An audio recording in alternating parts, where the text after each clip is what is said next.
Yeah. Yeah.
Wow. Okay. I need to actually look it up. Anyway, good evening. Test. Yeah. What? Wait. New short just dropped.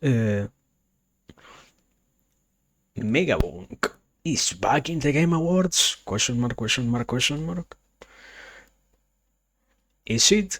Let me see. So, what's the new? Megawonk came back. Everyone else said Megawonk has to be.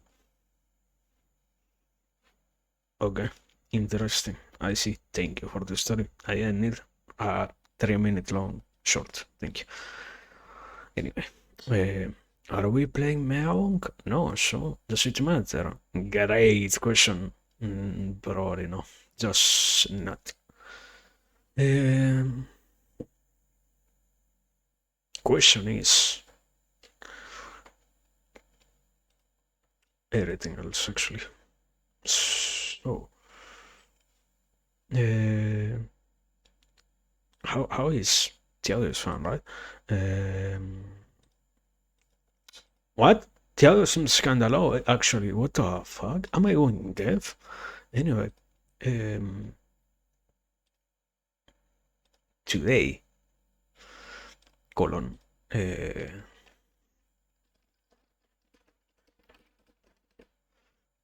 reading the rest, and with that also I don't need to change anything.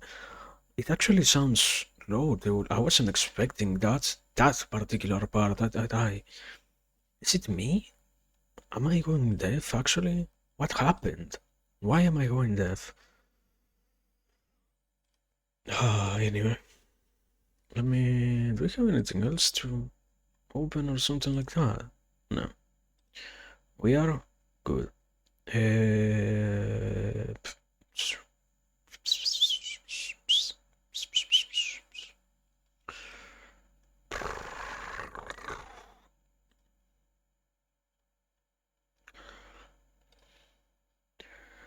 Wow, it changed the page. 2004, I think it is where we are. Yeah, 2004. How much time do we have left? 1 minute. and 30 seconds. So during that time, let me actually remind myself where we left. Sariri, what? Nakula, however, dearest. It was the funniest scene whatsoever, where everybody died because they said, yeah, you know what?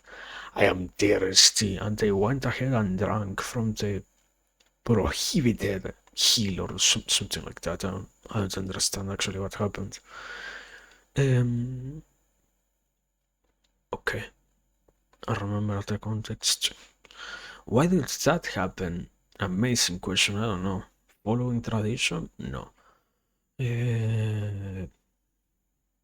No idea. Absolutely no idea why they did it. What was the moral of the story? Why did they actually, let me see. Aranea, Yudhishthira. It went on for like Haramihaya. Anguish, kidnapping of Krishna, and after rescuing her after, to the last Dvaitavana, what? Arjuna and Madreson undergo a great dialogue for the sake of her Haman. Future, well? What is well? I read that word. I don't actually know what it means. Well? Uh, well, as in wellness. Okay, great. Anyway, I think we are probably ready, no? Do we have anything else to try and read before actually starting? I don't think so, I don't think so.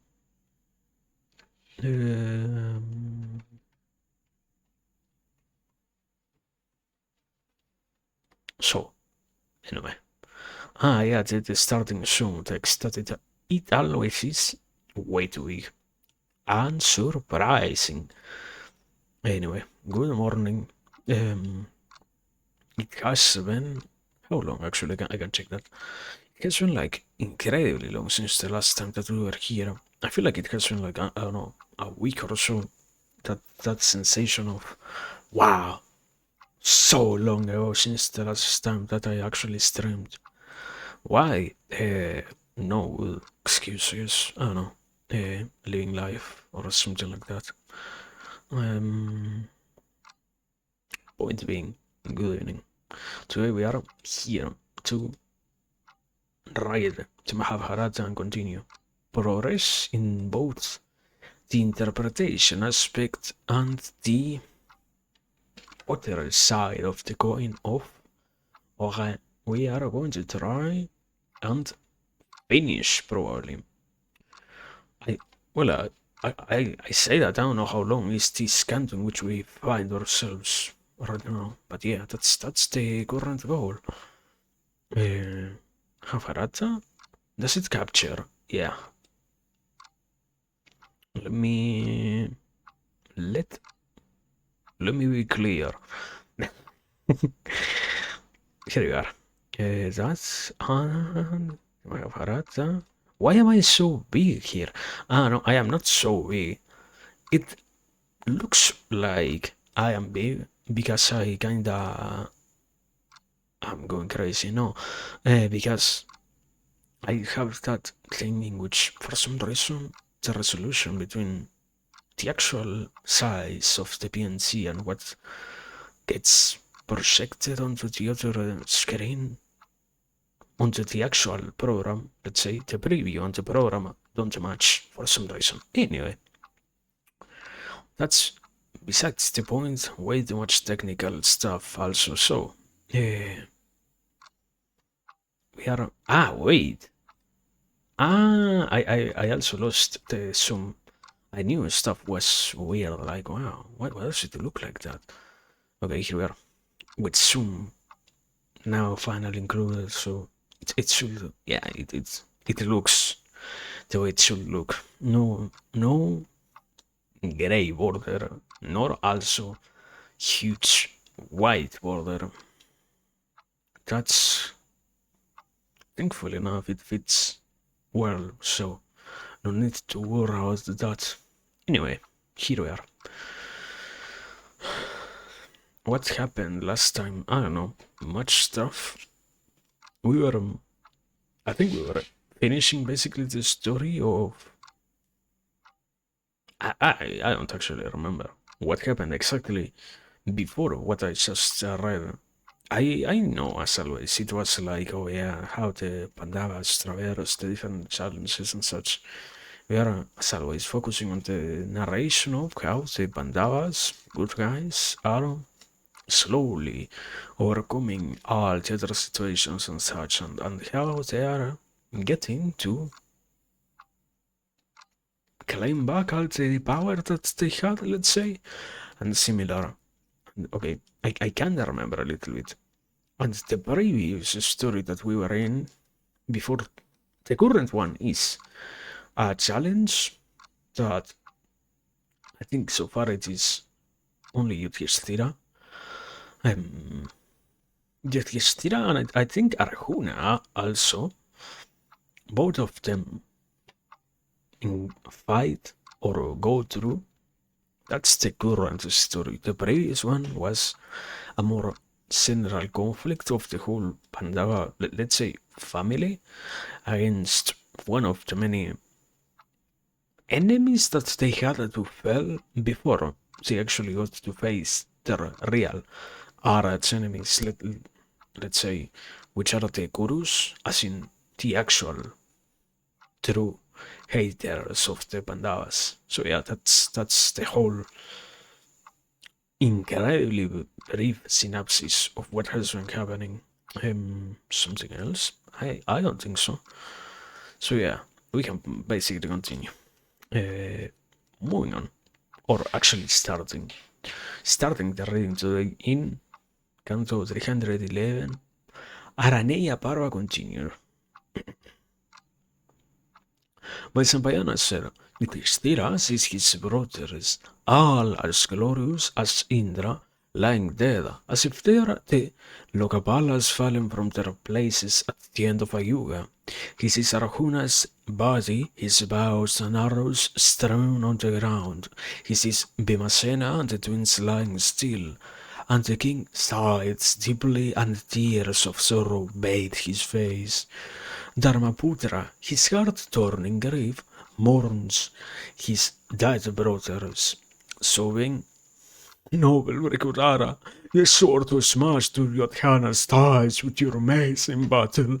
O Mahabharata, you who enchants the glory of the Kurus, your death has made everything meaningless. The promises that men make may be futile, but why has the word of God been rendered impotent? Arjuna, when you were born, while our mother was still in labor, the god said to her that you would be the equal of the Deva of the thousand eyes, and all the beings in the northern Pariyatra mountains sang your praises, saying that you will be the one who restored their prosperity, which had been stolen by their enemies. They said that you are invincible in battle. Why then has the mighty Vishnu succumbed to death? Oh, why does the Nankaya, whom we pinned our hopes and thus endured all our misery, lie lifeless on the ground, shattering my fate? Why have the heroic and mighty sons of Kunti, Bhimasena and Anahaya, who always killed their adversaries and who are irresistible in battle, been overpowered by an enemy? This vile heart of mine must be made of a stone that it does not burst when I see these twins lying on the forest floor. You bulls among men, who are versed in the Shastras and learning the properties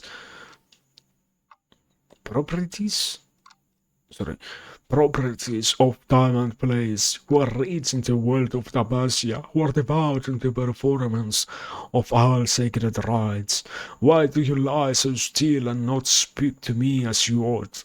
Ah, undefeated one, how do you lie insensible on the earth, although your bodies are whole and show no injury or wound? looking at his brothers, seeming as if they are in their usual blissful sleep on the hillside. That king is heartbroken. Sunk in a bottomless well of grief, he begins to think about what caused their deaths. Although the virtuous and mighty-armed king, who is learning the laws that govern time and place, thinks long and hard, he can come to no conclusion about what he should do. After lamenting a long time, Yudhishthira restrains his sorrow and thinks about who might be responsible for the deaths of his brothers. He says, "There are no marks of weapons on them, nor are there any footprints on the ground. Whoever has killed my brothers must be powerful, and indeed, I will think about this seriously. But first let me drink some water before I try to discover what happened. Perhaps the evil Duryodhana arranged for this lake to be created here by the king of the Gandharvas. No sensible man would trust that vile and ambitious man who sees no distinction between good and evil. Or perhaps his own agents have done this awful thing."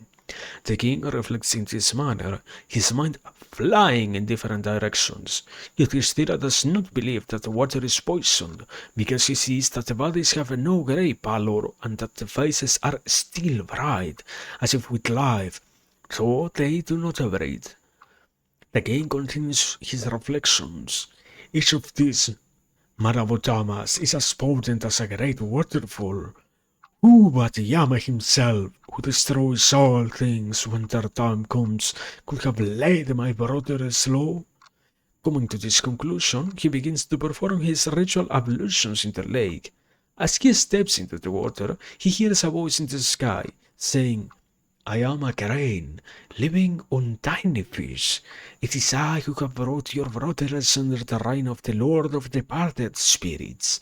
O Kshatriya, if you do not answer the questions I ask, you will become the fifth corpse. Do not do anything rash. This lake belongs to me. Answer my questions first, Kuntiputra, then drink and take away as much water as you like." Hearing this, Yudhishthira says, "Are you the lord of the Rudras, or of the Vasus, or of the Maruds? Which Deva are you? This could not have been drawn by a bird. Who are you that have conquered the four mighty mountains, Himavad, Pariyatra, Vindhya, and Malaya? Great is your feat, O strongest of the strong. You have killed my brothers whom the Devas, Gandharvas, the Shuddhas and Rakshasas feared. What you have done is hard to believe. I do not know what your intentions are, and I am curious but also frightened that you have possessed me. My mind is rolled and my head aches. I ask you, therefore, worshipful one, who are you that live here?" The voice says, "I am a Yaksha, not a Karauncha. It is I who killed all your brothers." Hearing these rich words spoken in a harsh voice, Yudhishthira approaches the Yaksha and stands before him. That Bharatarishabha sees the Yaksha. He has strange eyes and a huge body with a tail as big as a palmyra tree. He blazes like the sun, like fire. He is as indomitable as an immense mountain. He stands on a tree and growls as loudly and deeply as black clouds. The Yaksha says, "O king, your brothers ignored my warning and drank from my lake. This is why I killed them. He who wants to live shall not drink this water.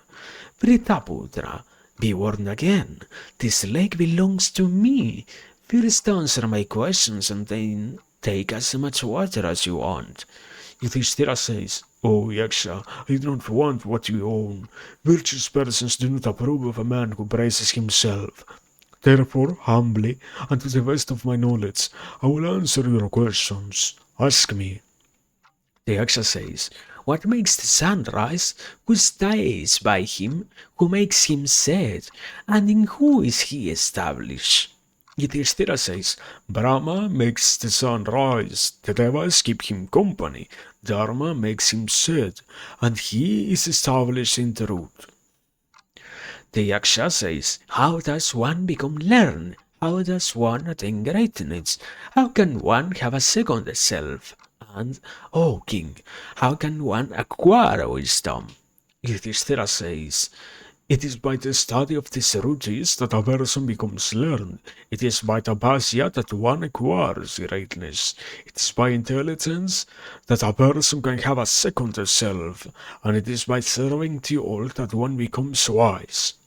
The Yaksha says, what is the divine attribute of Brahmanas? What practices of theirs are pious?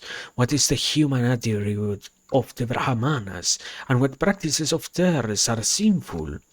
Yudhishthira says, the study of the Vedas is their divine attribute, their tapasya is their pious behavior, their vulnerability to death is their human attribute, and the slander is their inherent tendency to sin. The Yaksha says, what is the divine quality of Kshatriyas? What conduct of theirs is pious? What is their human attribute? What practices of theirs are sinful? Yudhishthira says, arrows and weapons form their divine aspect. Celebration of yagnas is their piety. Fear is their human attribute, and a refusal to give protection is their sin. The Yaksha says, what does sacrificial sama consist of? What makes the sacrificial yahu? What is the last resort and essential element of a yagna? Yudhishthira says, life is the sama of the yagna, the mind is the yahu, the rig is the essential element, which the sacrifice cannot do without. The Yaksha says, what is of most value to one that cultivates crops? What is of most value to the one who sows? What is of most value to one who desires prosperity in this world? And what is of most value to those that give birth? Yudhishthira says, rain is of most value to those that cultivate, seeds are of most value to those that sow, the cow is of most value to those that desire prosperity, and a child is of most value to those that give birth. The Yaksha says, is there a person who is intelligent, who has the respect and affection of the world, who enjoys sensual pleasures, and who, though he breathes, is not alive? Yudhishthira says, the man who makes no offerings to devas, guests, servants, beaters, and to himself does not live, although he breathes. The Yaksha says, what is heavier than Bhumi himself? What is higher than the Swarga? What is swifter than Vayu? And what is more numerous than grass? Yudhishthira says, the mother is weightier than the earth, the father is higher than heaven, the man is swifter than the wind, and our thoughts are more numerous than grass. The Yaksha says, what does not close its eyes when asleep? What does not move after being born? What has no heart, and what swells with its own power? Yudhishthira says, a fish does not close its eyes when it sleeps, an egg does not move after being laid. A stone has no heart, and a river swells with its own power. The Yaksha says, who is the friend of the exiled? Who is the friend of the householder? Who is the friend of the ailing? And who is the friend of one about to die? Yudhishthira says, the friend of the exile in a distant land is his companion, the friend of the householder is his wife, the friend of one who is ill is the physician, and the friend of one who is about to die is his charity. The Yaksha says, who is the guest of all creatures? What is the eternal Dharma? What, O King of Kings, is Amrita? And what is this entire universe? Yudhishthira says, Agni is the guest of all creatures, whose milk is Amrita. Oblation of Amrita is the eternal Dharma, and this universe is just space. What? The Yaksha says, what is that which journeys alone? What is that which renews its beard? What is the antidote for cold? And what is the largest field? Yudhishthira says, the sun journeys alone, the moon takes birth anew. Fire is the remedy against cold, and the earth is the largest field. The Yaksha says, what is the highest sanctuary of Dharma? What of fame? What of Swarga? What of happiness? Yudhishthira says, liberality is the highest sanctuary of virtue, a gift of fame. Truth is the sanctuary of heaven, and a good character that of happiness. The Yaksha says, what is the soul of a man? Who is the friend bestowed on him by the Devas? What is a man's chief support? And what is his chief refuge? Yudhishthira says, the son is a man's soul, the wife is the friend bestowed on man by the gods, the clothes are his chief support, and charity is his chief refuge. The Yaksha says, what is the best of all that is praiseworthy? What is the most valuable of all possessions? What is the best of all gains? And what is the best of all the kinds of happiness? Yudhishthira says, the best of all praiseworthy things is skill, the best of all possessions is knowledge, the best of all gains is health, and contentment is the best of all the kinds of happiness. The Yaksha says, what is the greatest dharma in the world? What virtue always bears fruit? What is that which, if controlled, does not lead to regret? And who are they with whom a friendship cannot break? Yudhishthira says, the greatest dharma is non-violence. The rituals ordained in the three Vedas always bear fruit. The mind, if controlled, does not lead to regret. And friendship with the good never breaks. The Yaksha says, what if renounce makes one likable? What if renounce causes no regret? What if renounce makes one wealthy? And what if renounce makes one happy? Yudhishthira says, pride if renounce makes one likable, anger if renounce causes no regret, desire if renounced makes one wealthy, and avarice if renounced makes one happy. The Yaksha says, why does one give birth to... Sorry. Why does one give to brahmanas? Why to players and dancers? Why to servants? And why to a king? Yudhishthira says, it is for punya that one gives to brahmanas.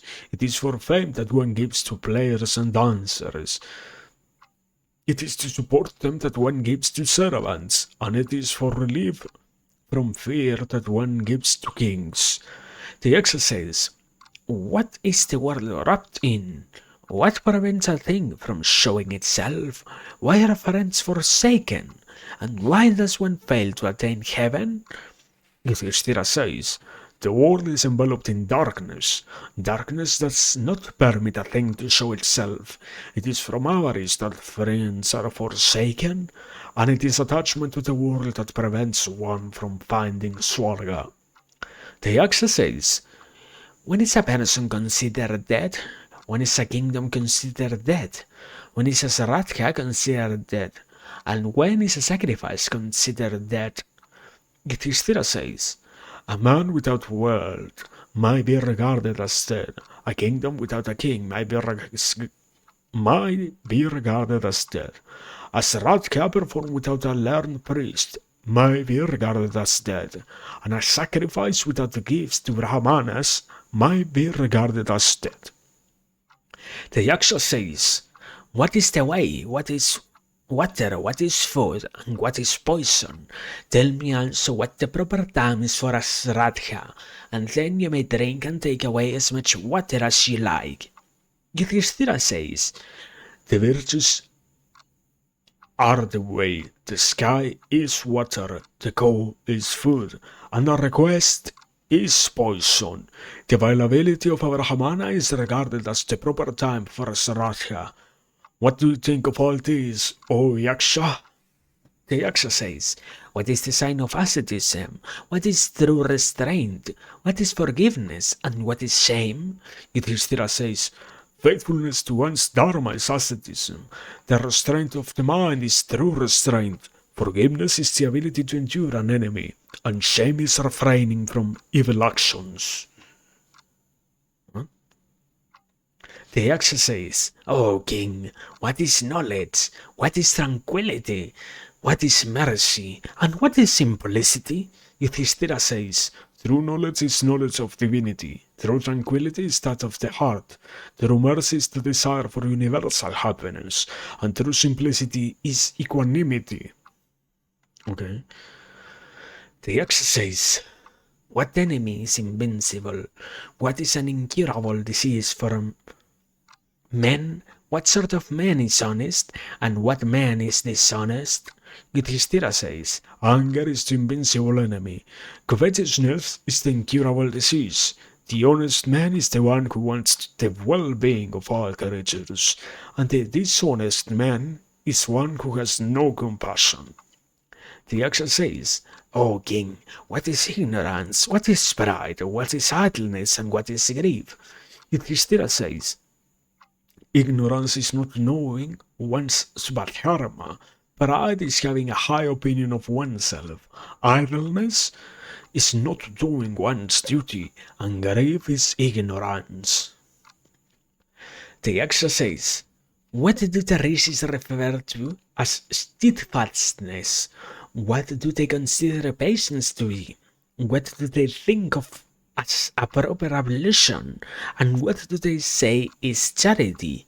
Yudhishthira says, Rishis say that steadfastness is adherence to one's own religion. Patience is subduing the senses. Washing the mind clean of impurities is the proper vat, and protecting all creatures is charity. The Yaksha says, Who is a learned man? Who is an atheist? Who is an ignorant man? What is desire and where does it spring from? And what is envy? Yudhishthira says, He that knows his dharma is learned. He that is ignorant is an atheist, and the atheist is ignorant too. Desire springs from possessions, and envy is nothing but grief. The Yaksha says, What is pride? What is hypocrisy? What is the grace of the gods, and what is wickedness? Yudhishthira says, Stolid ignorance is pride. Hypocrisy is to wave the banner of religion. The grace of the gods is the fruit of one's charity. And wickedness is speaking ill of others. The Yaksha says, Dharma, Artha, and Kama are opposed to one another. How can these exist together? Yudhishthira says, When a man's wife and his dharma do not oppose each other, then are the three humans who can exist together. The Yaksha says, O Vajradharisabha, what man is condemned to everlasting Naraka? Tell me this quickly. Yudhishthira says, He who calls a poor Brahmana with the promise of a gift and then tells him there is none lives in hell forever. He who gives false meaning to the words of the Vedas, of the Dharma Shastras, of Brahmanas, and of Devas, and of rituals that honor the Peters also goes to hell everlasting. He that is wealthy but never gives any charity, nor enjoys his possessions because of miserliness and greed, saying he has none, also lives in eternal hell. The Yaksha says, O king, how does a person become a Brahmana? By birth, by conduct, by learning, or by study? Tell me this with certainty. Yudhishthira says, Listen, O Yaksha, it is neither birth nor study nor learning that makes a Brahmana. Without a doubt, it is good character that makes one a Brahmana. Good conduct should always be maintained, especially by a Brahmana. One who is constant in good conduct is always strong. Master and disciples and all who study the scriptures are considered illiterate if they have bad habits. The truly learned man is one who performs his duties faithfully. Even the man who has studied the four Vedas is regarded as vile and wretched, scarcely distinguishable from a Sudra if his behavior is unbecoming. Only he who performs the Agnihotra and has his senses under control is a Brahmana. The Yaksha says, What does the man who speaks pleasantly gain? What does the man who acts judiciously gain? What does the man who has many friends gain? And what does he who is devoted to Dharma gain? Yudhishthira says, "He who speaks pleasantly is liked by all. He who acts judiciously gets whatever he wants. He who has many friends lives happily, and he who is devoted to Dharma gains bliss in the next world." The Yaksha says, "Who is truly happy? What is most wonderful? What is the bad, and what are the perennial tidings? Answer these four questions of mine, and your dead brothers will return to life." Yudhishthira says, "O amphibious one, a man who cooks in his own house during the fifth or the sixth part of the day, with few vegetables, who is not in debt and who does not leave home, is truly happy. Day after day, countless creatures go to Yamaloka, yet those that remain behind believe they are immortal. What can be more wonderful than this? Arguments never to any certain conclusion. The Sarutis are all different. There is no rishi whose opinion everybody accepts. The truth about the Dharma is hidden in caves. Therefore, that is the path that the great have taken. This world, full of ignorance, is like a pot. The sun is fire, the days and nights are fuel. The months and the seasons make up the wooden ladle. Time is the cook that stirs all creatures in that pot. These are unchanging tidings. The Yaksha says, "Parantapa, you have answered all my questions, and correctly. Tell me now, who is truly a man, and what man truly possesses every kind of wealth?" Yudhishthira says, "Reports of one's good deeds reach Swarga and spread across Bhumi. As long as these reports are alive, so long does a man, to whom persons pleasant or otherwise, happiness and sorrow, past and future are the same, possess every kind of wealth." The Yaksha says, "O king, since you have correctly told me who is a man and what man has every kind of wealth, one of your brothers may live again." Yudhishthira says, "Let this dark-skinned one, whose eyes are red, who is tall like a large salad-tree, whose chest is broad and arms long, let Nakula, O Yaksha, arise and live." The Yaksha says, "Bhimasena is very dear to you, and Arjuna is the one on whom you all depend. Why, then, do you wish to give life to a half-brother? How can you forsake Bhima, who is as strong as 10,000 elephants, for Nakula? Everybody says that you love Bhima dearly. Then, why do you ask for Nakula's life? Why do you sacrifice Arjuna of the mighty arms, whom all the Pandavas idolize, for Nakula's sake?" Yudhishthira says, "If Dharma is sacrificed, he that sacrifices it is lost. Virtue cherishes the man who cherishes it. So am I careful that the Dharma, by being sacrificed, does not sacrifice us. I never abandon Dharma. Abstention from doing injury is the highest Dharma, even higher than the most valuable object. I try to practice that virtue. Therefore, revive Nakula, O Yaksha. Let men know that the king is always virtuous. I will never deviate from Dharma. Let Nakula, therefore, live. My father had two wives, Kunti and Madri. Let both of them have living children. This is what I wish. Madri is as much a matter to me as Kunti. I make no difference between them. I wish to act equally towards my mothers. Therefore, let Nakula live." The Yaksha says, "Since you consider non-violence to be more important than art and kama, I will restore the lives of all your brothers, O bull among the Maharajas." Okay, that's Canto 311, I think? Yeah.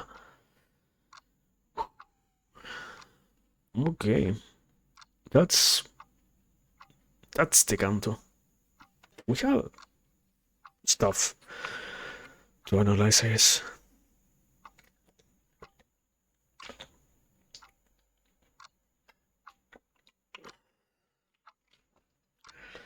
Certainly wasn't expecting it to be like this. Not bad in terms of not something negative, just unexpected to say the least. Good, unavoidably good. Absolutely nice to have all of this stuff to actually analyze. So, yeah, I guess we can try to rapidly move through everything, get as many things explained as we can. Um, let's try to do it like this. Since the format itself of the canto, uh, let's explain it in this way. This conversation, first and foremost, begins between Yudhishthira and the Yaksha. Why Yudhishthira is being tested, so to speak, yeah, by the Yaksha. The Yaksha probably knows everything to some degree to be capable of having this conversation with Yudhishthira, and Yudhishthira not only is trying to prove that he knows, but also is playing the role of the. At the end, it is that we saw that the king, but also the elder brother who has to take the responsibility for everyone else. Those both things enter into play this scene, so to speak. So, what can we make out of this? Particularly based on the questions themselves, outside of the more general analysis. Let's see.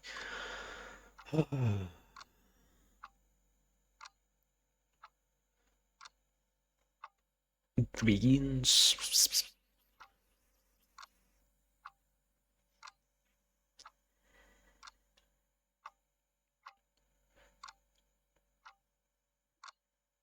Okay, yeah. Here. Here it begins, basically. In page 2007. From there we have like 6, 7 or more pages to explain, so yeah. First questions. What makes the sun rise? Who stays by him? Who makes him set? And in who is he established? All of these are more than anything general tradition, knowledge, basically. It's not, let's say like this. The the general more observable context is, yeah, once again, the test that Yudhishthira has to go through. At the same time, this is a good moment to re-establish or insist on what has already been established before in terms of the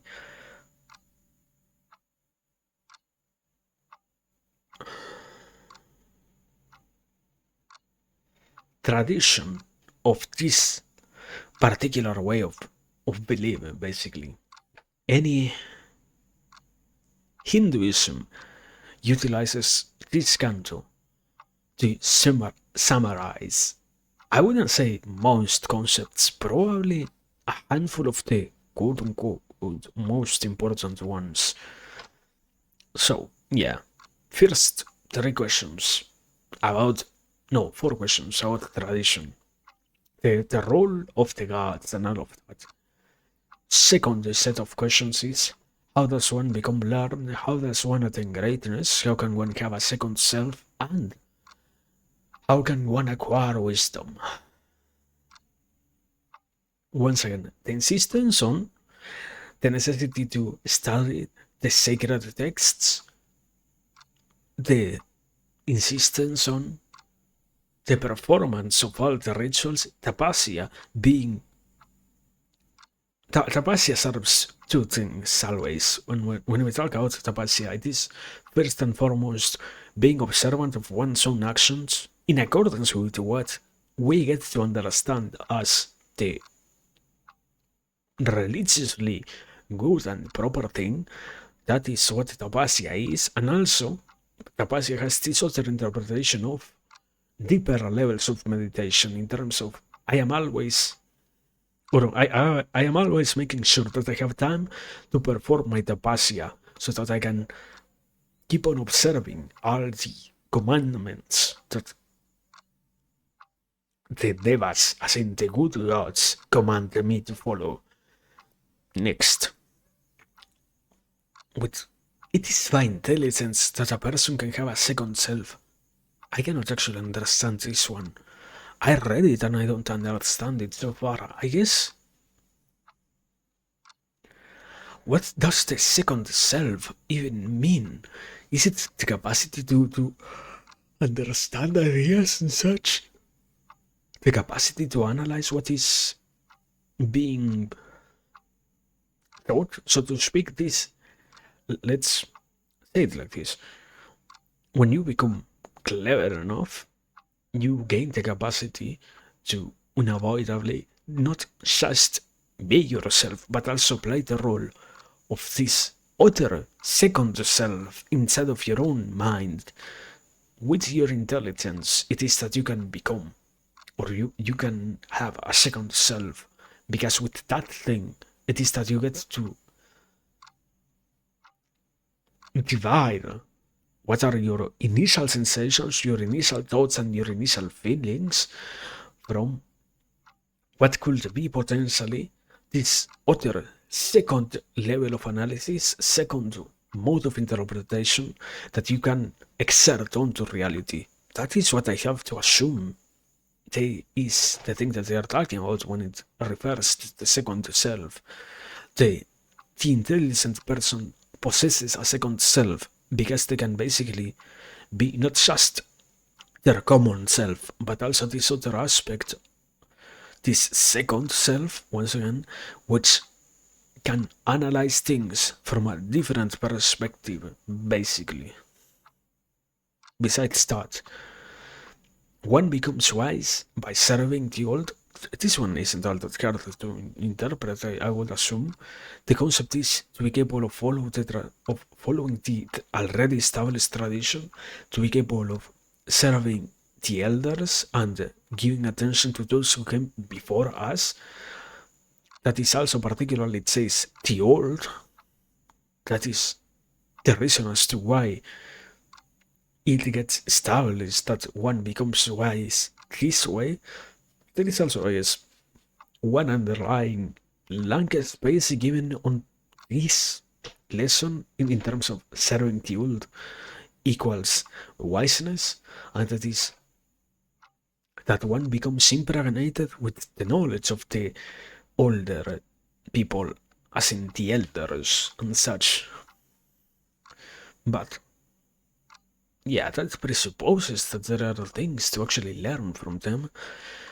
It's sort of a contrarian analysis, but unavoidably, in occasions it can happen that we go try to serve all older people and not learn anything from them because they don't possess any interest in disclosing anything. So who knows, to some degree. Anyway, continuing. Third set of questions is, what is the divine attribute of Brahmanas? What practices of theirs are pious? What is the human attribute of Brahmanas? And what practices of theirs are sinful? This one is a lot more simpler. We don't have to actually spend that much time explaining this part. All of this is about the, once again, caste Hinduism, caste system, Brahmanas as one of the most important levels or in the hierarchical organization of the castes. The Brahmanas are the most divine ones, those who get even equal to the devas, as in the gods themselves. This is what these four things are what makes are what make any Brahmana, be good or bad, studying the Vedas, as in, once again, following the sacred text, the tapasya being the pious behavior, as in understanding and being observant of the world, their capacity to die, their vulnerability to death, is what also makes them human, and slander, as in their capacity to feel hate and act harshly, is what makes them also sin. Fifth set of questions is, what is the divine quality of Kshatriyas? What conduct of theirs is pious? What is their human attribute? What practices of theirs are sinful? back to what I said before, the the Brahmanas are the closest one to gods, to the Devas. The Kshatriyas are the warriors, the established warriors inside of the Hinduism and the Hindu tradition. So it's the explanation of those qualities now. Arrows and weapons form their divine aspect. I think this one is quite literal in terms of their capacity to fight is what makes them divine in a way. They are the ones that are allowed to actually go into conflict in this manner. The gods themselves, the devas, can have conflicts, but the devas don't get judged by the same standards as humans. Celebration of yagnas is their piety, as in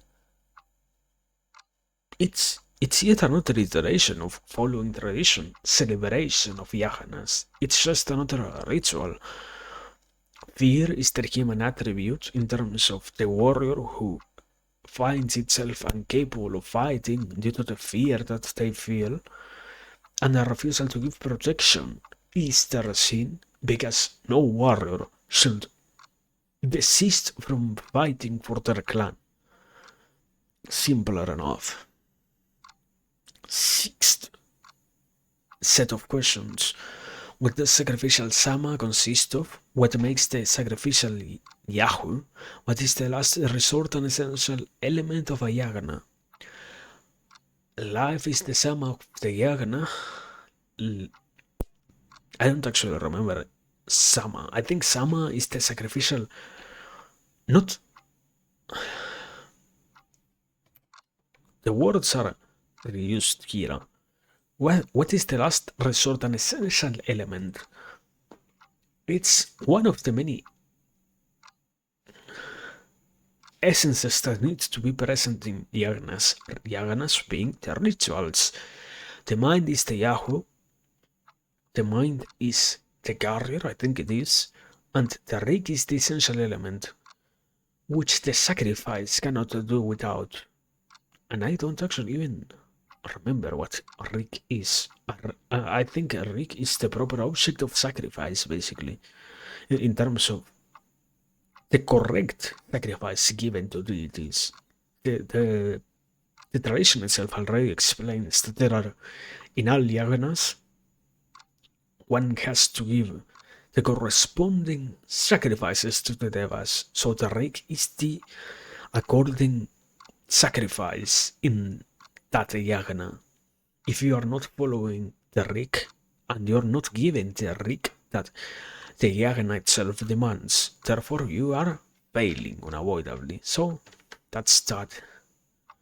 Next is seventh set is what is of most value to one that cultivates crops.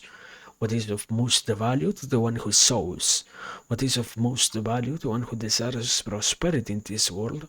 And what is of most value to those that give birth? This, I think this one is quite literal also. It's not all that hard to get that it talks about the more human aspect. I don't actually remember what is the third taste for the Hindus, but it's talking about what these sort of more basic people need in their life and what are their founding elements for the activities that they perform. And yeah, the rain is necessary for those that cultivate, even more in older ancient times, because rain is seen as a god given. So yeah, it's are of most value to those that sow. Obviously, because there is nothing to sow if you don't have something to actually sow in terms of to plant, like, using a synonym, sowing equal planting. And the cow is of most value to those that desire prosperity, particular symbolism here of, yeah, the cow representing the most sacred animal and whatnot. So having a cow means that your life is going well, basically. So if you have a cow, you will be prosperous. I I guess the underlying message unavoidably also is if you have a cow, other things in your society are going to be working towards your own prosperity. It's it's something that has to do with the possession of a cow itself is so important that your whole in older arrangements we could describe them as tribes. In in current times we should call them just communities and such. The concept of your community will make sure that you as the possessor of the cow will be doing good, because it is also indicated by dharma. Dharma is in the rules that everybody has to follow in accordance to what is the proper thing to do and such, and what are the commandments of the devas. So yeah, having a cow is incredibly important. And unavoidably, a child is of most value to those that give birth. If you don't have a child, when you're giving birth, it's sort of impossible to gain anything out of such an experience. Although, something that it does puzzle me is why does it describe this particular part like this? It taking into consideration that always this is such an old text, why does it not say a child is of most value to women, for example, instead of to those that give a birth? I think it is an interesting way of saying it. But yeah, the Yaksha says, as in eight, yeah, eight set of questions. Is there a person who is intelligent, who has the respect and affection of the world, who enjoys sensual pleasures, and who, though he breathes, is not alive? This one is talking about how can somebody, despite doing everything else correctly, still not be considered a good person in a way, because unavoidably being dead equals something bad. And the reply is quite simple. The man who makes no offering to Jehovah's guest servant Peter's unto himself does not believe, although he breathes. This meaning that the person who does not follow any of the guidings of the religion whatsoever is dead in life, so to speak. This is the ninth set. What is heavier than Bhumi herself? What is higher than the Swarga? What is swifter than Vayu? And what is more numerous than grass? This one is incredibly hard for me to know. I don't know what are the mother and the father. I have no idea what is this talking about. Those two, I don't know. I can't actually say. Probably, I have to assume that at this point we have already read what are the mother and the father for every single creature, but I have no idea. Right now, I cannot actually remember.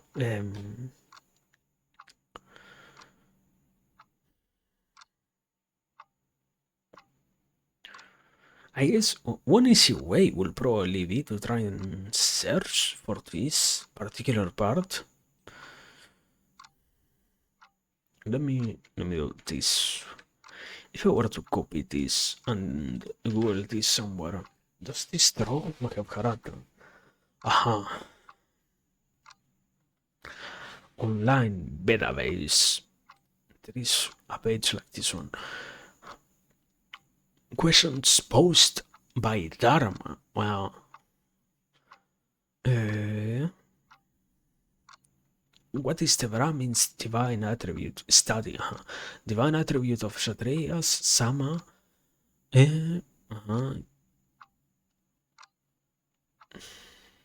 Yaksa. Cultivators. What person? No.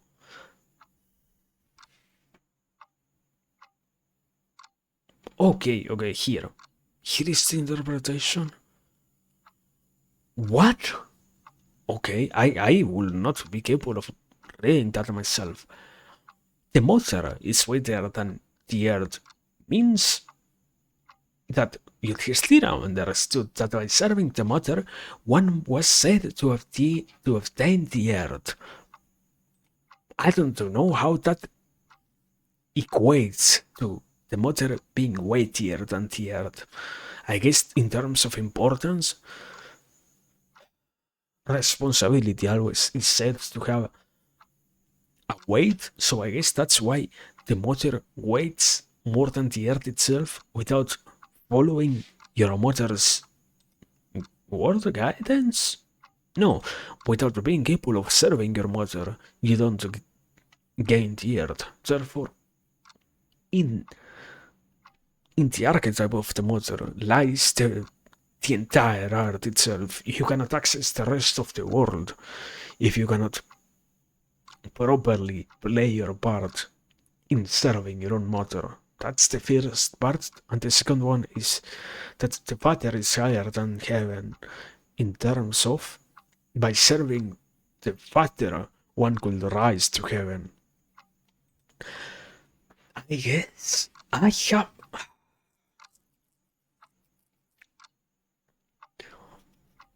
can't really give a clear explanation here.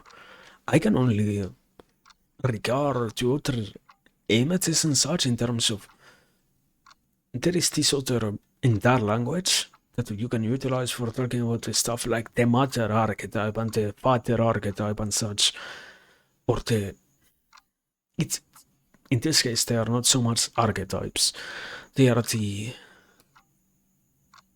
Lacanian conceptions of the mother and the father by properly following the capacity to be a lovely person, you are serving the mother in a way. That's another type of imagery that you have by properly understanding that you have to be loving towards the rest of the world. You gain the earth, those things which are present, which are in front of you, and by following the father, which is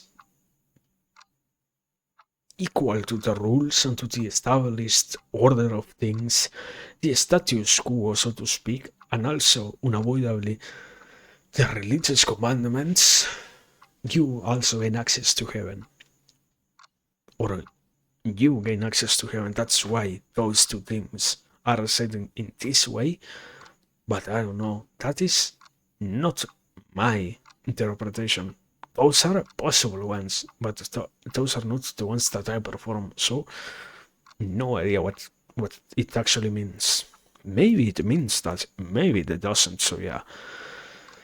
Anyway, the second half is 20 times easier to understand. The mind is swifter than the wind because, yeah, unavoidably in this whole comparison, the concept is what is better. And yeah, in a way, the mind ends up being far more useful than winds, even if we revisit this concept later on.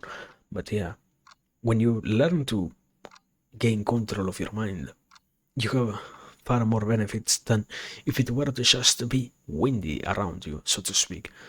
And our thoughts are more numerous than grass because, in a way, ideas are unending, and it's we can apply a different thing to explain this particular concept. Is the idea of the different magnitudes of infinities. Despite grass being something numerous, thoughts themselves are a bigger infinite because they are far more present. Every single person gets to have their own field of thoughts. Meanwhile, grass is just present on Bumi as in on the earth. So yeah, that's the concept also. That's the ninth chapter. No, the ninth set of questions. 10th. What does not close its eyes when asleep? What does not move after being born? What has no heart? And what swells with its own power? This one, I understand the answers. I think these are purely trivia. I don't understand why these things are being asked. They feel like more pure, basic questions to try and trick Yudhishthira to see if he's capable of actually answering these things. The answers are simple stuff like, oh yeah, a fish does not close its eyes when it sleeps, an egg does not move after being laid, a stone has no heart, and a river swells with its own power. Now that I have found this, though, um, no, I was gonna say, now that I have found this other page that gives some explanation to the Veda, to the to the canto. Let's see. There is no context whatsoever for this, so yeah, I cannot give any myself neither. I have to assume that it's only that. It's being given for the sake of trying to demonstrate that Yudhishthira does know, I guess. Continuing. 11th set of questions from the Yaksha is: who is the friend of the exile? Who is the friend of the householder? Who is the friend of the ailing? And who is the friend of one about to die? The friend of the exile in a distant land is his companion. The friend of the householder is his wife. The friend of one who is ill is the physician. And the friend of one who is about to die is his charity. I understand two of the answers. I understand this and this. The friend of the householder is his wife. The friend of one who is ill is the physician. I don't understand what the friend of one who is about to die is his charity. How your own capacity to be charitable towards others is your friend somehow? I guess in terms of what gets talked about later on too, the idea that a friend is somebody who should be beneficial to us. Therefore,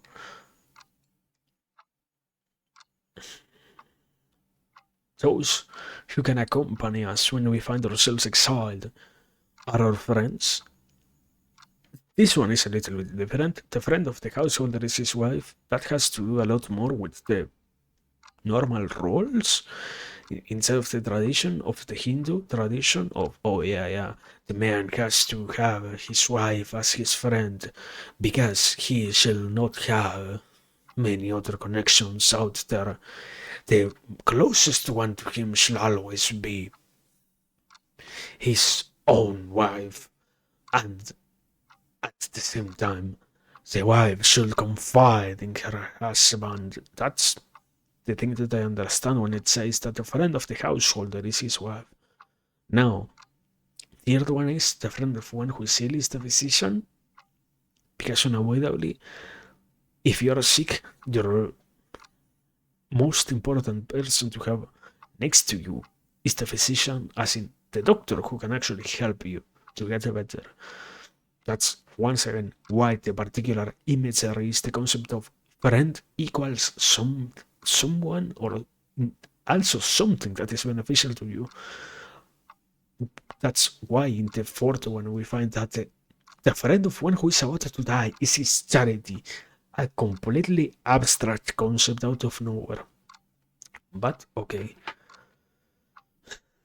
before continuing with the 12th, before continuing with the 12th set of questions, let me drink some water also.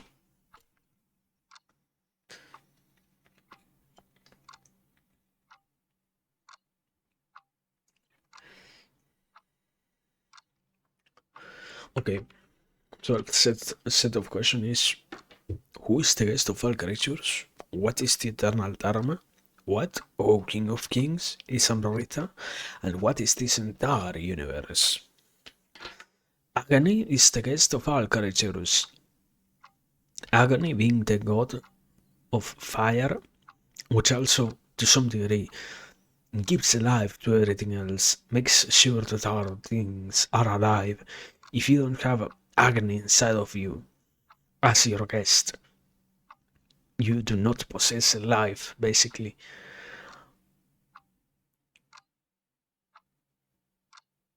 Cow's milk is Amrita, Amrita being the thing that is given in sacrifices, basic enough, and oblation of Amrita is the eternal Dharma. The proper usage of Amrita is the eternal Dharma, the thing that always lasts as the correct thing to follow in accordance to the truth which the Hindus believe. And this universe is just a space. I do not understand that last one. Once again, I don't know what's the last one talking about. More so because there is something that finds itself lacking here. I am pretty sure at some point we. No, it's not that we are going to see, we already saw discussions about how this entire universe is the dream of a higher being. So it's kind of surprising that that thing doesn't get mentioned here when it says, what is this entire universe? So, no idea. Continuing. Moving on. 13th set of questions is, what is that which journeys alone? What is that which renews its spirit? What is the antidote for cold? And what is the largest field? The sun journeys alone because the sun is only one. The moon takes birth anew. This we have to trace back onto the myths. The moon is a being that is always being reborn. The moon is never the same in a way. That's also why I think that that explanation of it being born, yeah, being birthed anew every single time is what also serves to explain the different phases of the moon.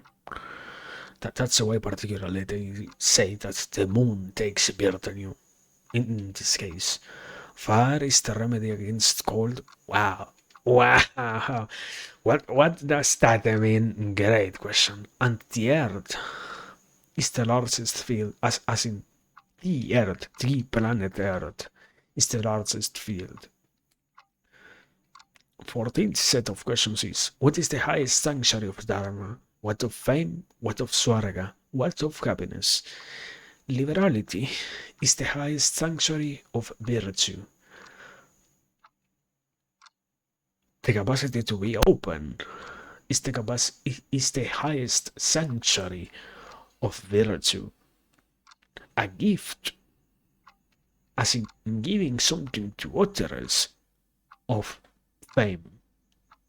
Truth is the sanctuary of heaven. The concept of the capital truth is what applies here. The most basic explanation is that one. That which always remains true, which always is correct, is what serves as the sanctuary of heaven. And a good character is the sanctuary of happiness, as that which ensures that one reaches happiness. 15th set of questions is, what is the soul of a man? Who is the friend bestowed on him by the devas? What is a man's chief support? And what is his chief refugee? The sun is a man's soul. The concept? This goes back to tradition. This explains the sun is a man's soul, tries to explain why, therefore, all men, all humans need to have a descendants. Without descendants, you don't possess a soul. The wife is the friend bestowed on man by the gods, yet more tradition, and the clouds are his chief support. I don't understand that. That one I don't get. But charity being his chief refugee, is all humans can always rely on charity, either to give charity or to receive something in charity. But yeah, continuing. 16th set. What is the best of all that is praiseworthy? What is the most valuable of all possessions? What is the best of all gains? And what is the best of all the kinds of happiness?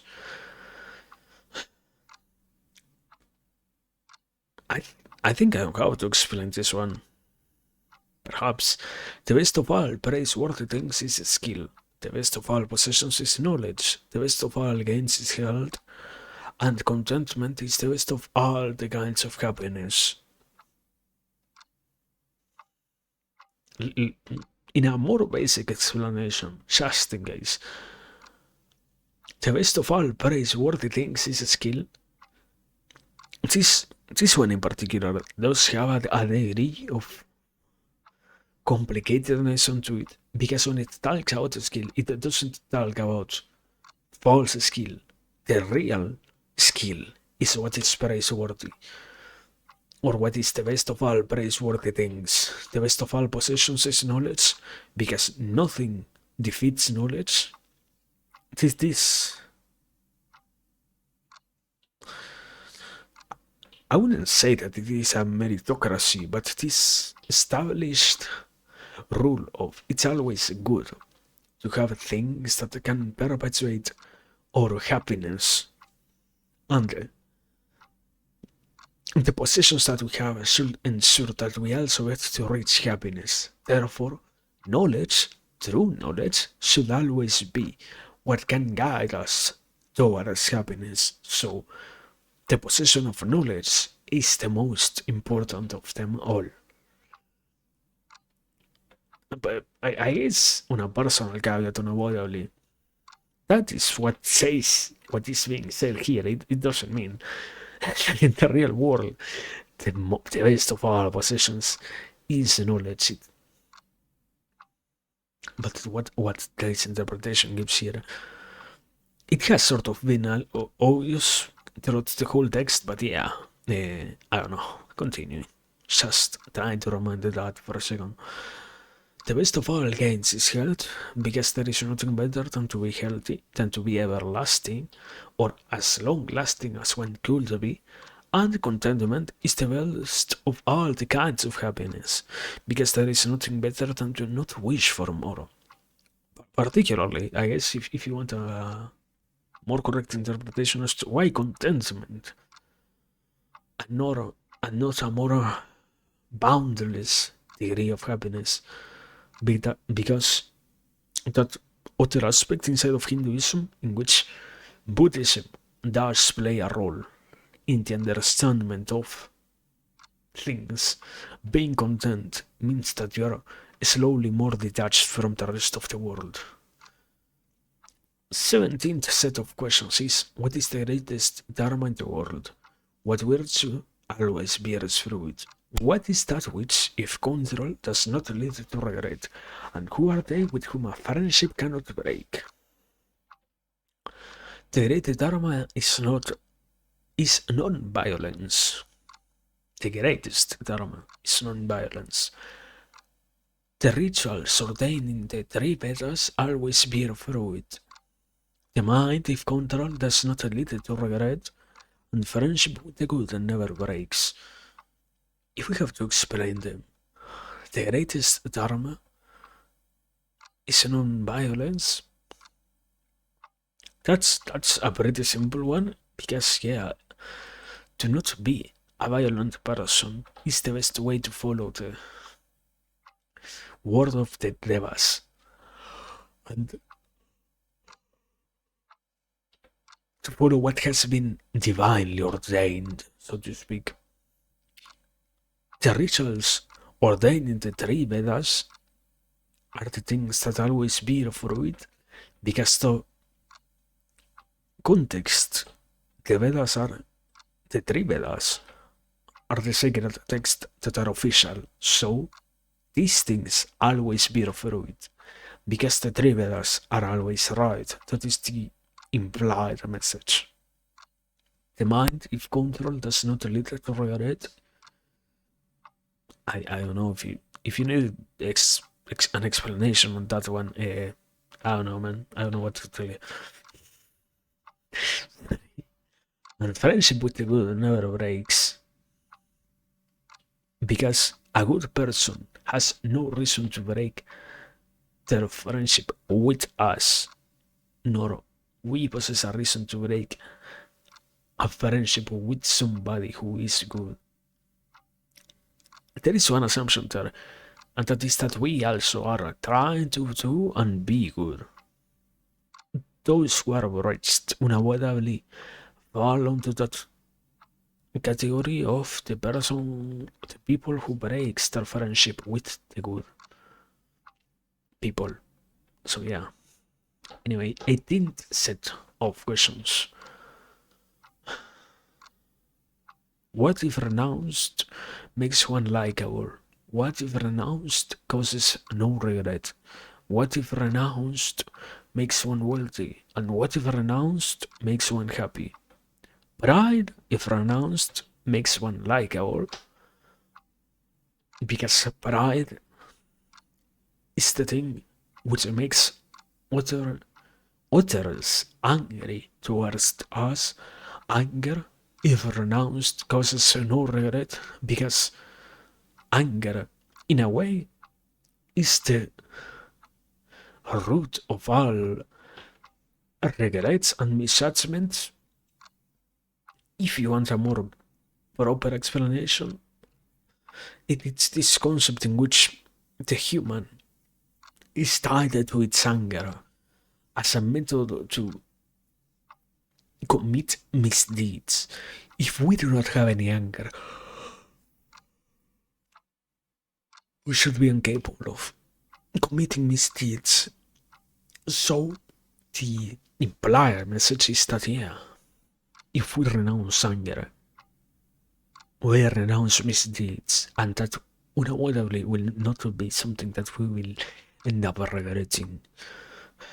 Desire, if renounced, makes one wealthy. That whole concept of, because I desire things, I go out of my way, I spend on whatever I want, I am attached to worldly attachments themselves. So I stay poor physically. And avarice, if renounced, makes one happy. In a way, because I think this final one has to do with the avarice, the higher spiritual avarice, not just physical avarice. Because the person who is spiritually avaricious does not possess the capacity to progress in their spiritual flourishment, so to speak. So yeah. 20th set of questions. Why does one give to Brahmanas? Why to players and dancers? Why to servants? And why to a king? That's just a more basic. This set is just a basic explanation of which roles do the action of giving play in the Hindu society. It is for punya that one gives to Brahmanas, because it supposedly is for one's own good. It is for fame that one gives to players and dancers, so it is for a self-centered reason. It is to support them that one gives to servants, because it is the right thing to do. In a way, I will say, yeah, dharma, basically. And it is for relief from fear that one gives to kings. This has two interpretations. For relief from fear, the concept of from fear towards the king itself, and from fear towards the other nations or the other kingdoms, if you want to call them that you give to your king their due part. So so that your own kingdom stays wealthy and lively and capable of resisting any invasion and whatnot. 21st set of questions is what is the world wrapped in? What prevents a thing from showing itself? Why are friends forsaken? And why does one fail to attain heaven? The world is enveloped in darkness. Darkness does not permit a thing to show itself. It is from avarice that friends are forsaken, and it is attachment to the world that prevents one from finding Swarga.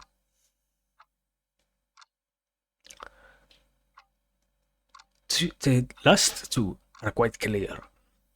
The attachment to the world that prevents one from finding Swarga is what we mentioned on the second or third set of questions, even. That one doesn't need that much explanation. It's necessary to not be attached to the world to ascend to heaven. You cannot reach heaven if you are still attached to the human world. You need to let go of your humanity and accept that you will die. It's of the Hinduistic tradition to reach heaven, otherwise you do not get there. And on a very similar note, it is from avarice that friends are forsaken, and that goes in both ways. That friends forsake us because we are the avaricious ones, or that we realize that our friends have become avaricious, that we forsake them. Unavoidably, because the point ends up being because we try to do good. Also, once again. And let me check.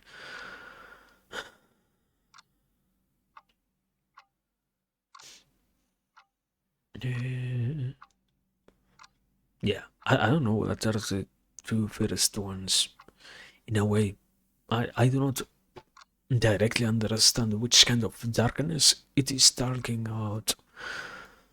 I can only assume that it is talking about the darkness. The world is enveloped in darkness, and darkness does not permit a thing to show itself, as in unconsciousness.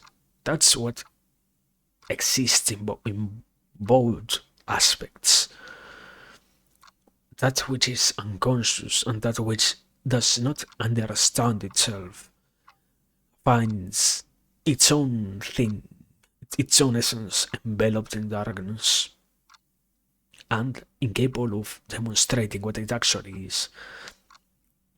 And that is what the darkness is. But that is my interpretation. I don't actually know. 22nd set of questions is when is a person considered dead? When is a kingdom considered dead? When is a Radha considered dead? And when is a sacrifice considered dead? But there is something important here. Dead, a thing being considered dead, as in a thing which still exists, being considered no more useful, let's say, or no more valuable. Health being one of the best things to gain. So yeah, that's what it means in this case. A man without wealth might be regarded as dead. A kingdom without a king might be regarded as dead. A Saratha performed without a learned priest may be regarded as dead. A ritual may basically without a learned priest, without somebody who can propitiate the proper rites, might be regarded as dead. In that case, particularly, also can be interpreted as not valid, and a sacrifice without a gift to Brahmanas might be regarded as dead. This one also talks about the sacrifices which are done without contemplating the most important beings in the world might be regarded also as invalid. That's the other interpretation there. The 28th set of questions is what is the way, what is water, what is food. And what is poison? Tell me also what the proper term is for a sriracha, and then, well, doesn't matter that part. The virtues are the way, the sky is water, the cow is food, and the request is poison. The availability of a brahmana is regarded as the proper time for a sriracha. Following those who do good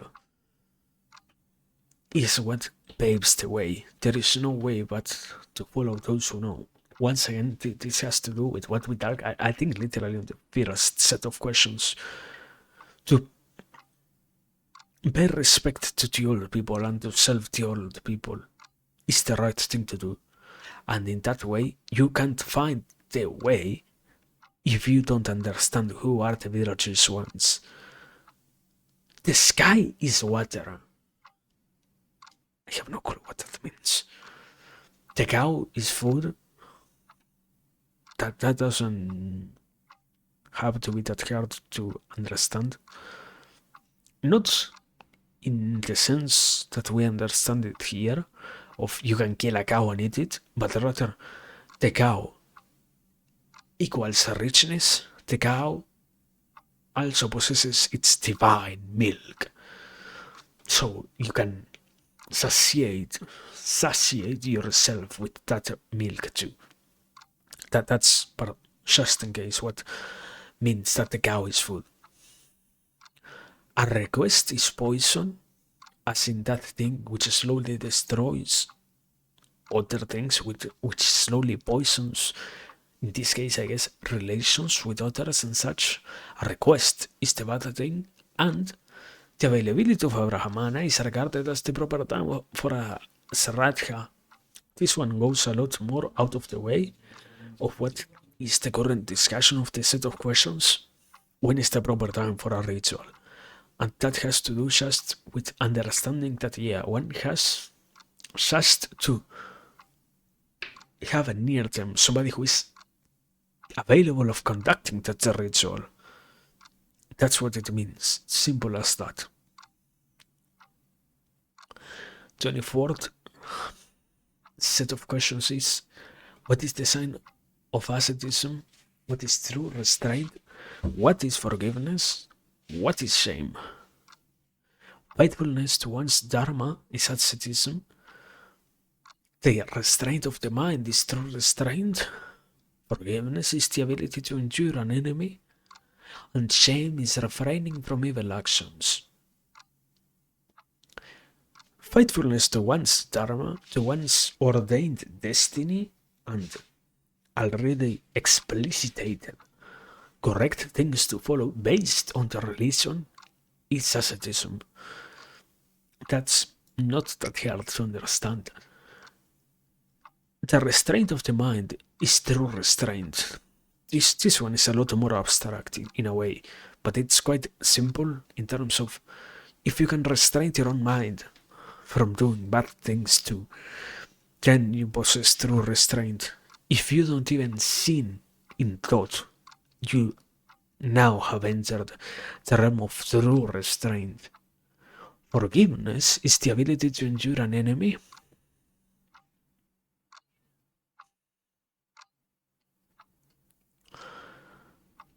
I don't understand particularly what it means to endure in this context, because forgiveness is already being used as the mobile of the concept, so to speak. Forgiveness is the ability to endure an enemy. I would rather say unavoidably that forgiveness is the ability to pardon an enemy, not to endure an enemy. But okay. To withstand an enemy, probably. That can be another interpretation, or another translation of that same part. And that's when it makes a lot more sense in terms of, yeah, if you have an enemy, somebody who you actually hate that much to call them an enemy, and you can endure them, withstand them, more so unavoidably that utter degree of forgive them itself, you understand what is forgiveness. And shame is refraining from evil actions.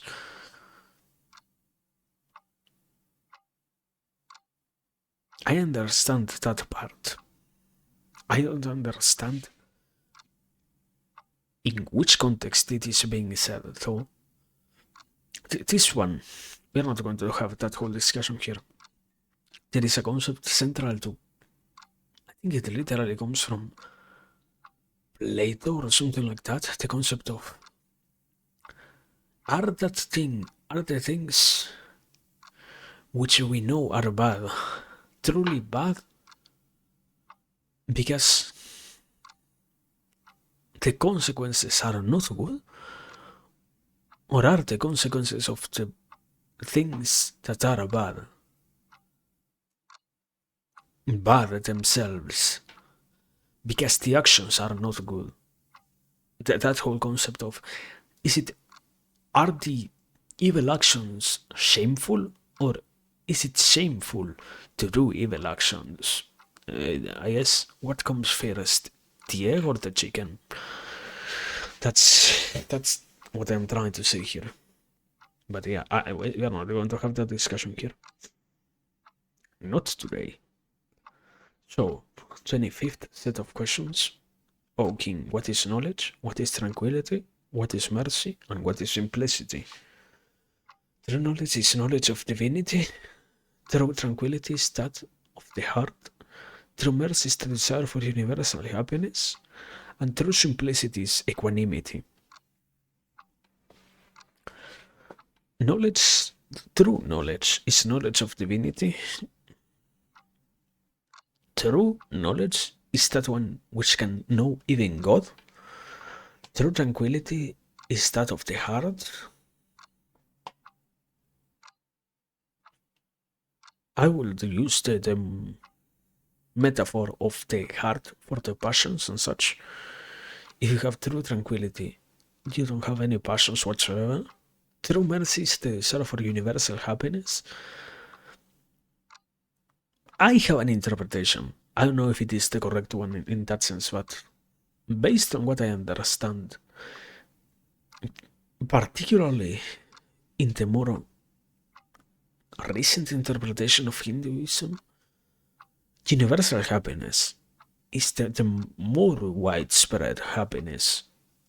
Not just universal human happiness, but universal, complete universal happiness. Everybody gets to be happy.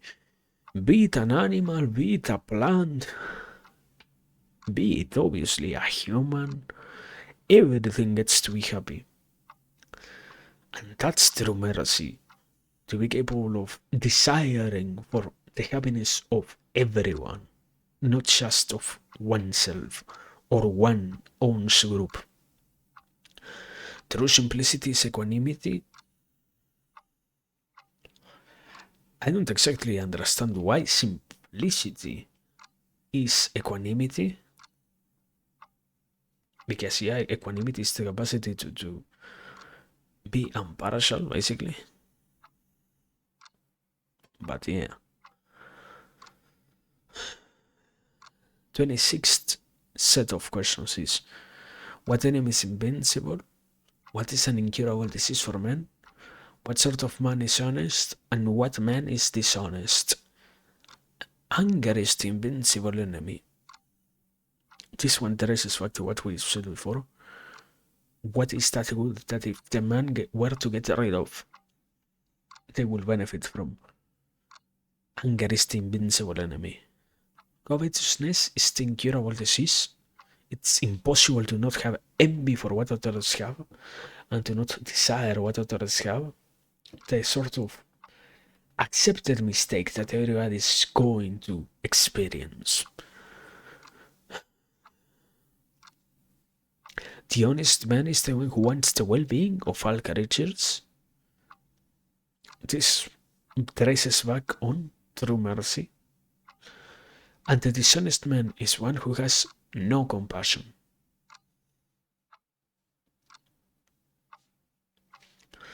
26th set of questions is, O king, what is ignorance, what is pride, what is idleness, and what is grief? Ignorance is not knowing one's bad karma. Particularly, one explanation is particularly also because you are ignorant of this thing, which you can dispel. You can learn about your bad karma.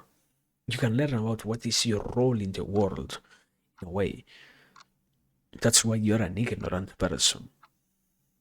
Not because, oh wow, you just because you're not aware, no. The person who knows that they can learn and decides to stay in ignorance, that's ignorance in this case. Pride is having a high opinion of oneself. What does that mean? Idleness is not doing one's duty. What does that mean? And the grief is ignorance.